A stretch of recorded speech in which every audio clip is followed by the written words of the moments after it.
आज मी broccoli almond soup बनवते बघा।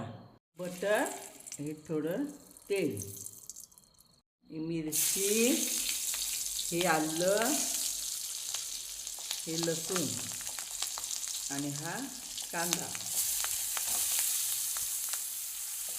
हे जरा भाजून घ्यायचं थोडं। हे ब्रोकोलीचे दांडे आहेत। आता ही ब्रोकोली टाकते। हे भिजून तोडलेले बदाम आहेत। आता 1 ग्लास पाणी टाकून 5 ते 7 मिनिटं शिजवते। हे आता ग्राइंड करून घेतो, शिजवलेलं आहे। आता हे टाकलं मस्का। आता मैदा टाकणार, दूध, ही काळी मिरी पावडर, आता हे मीठ, ही शाई। हे झालं बघा ब्रोकोली आलमंड सूप।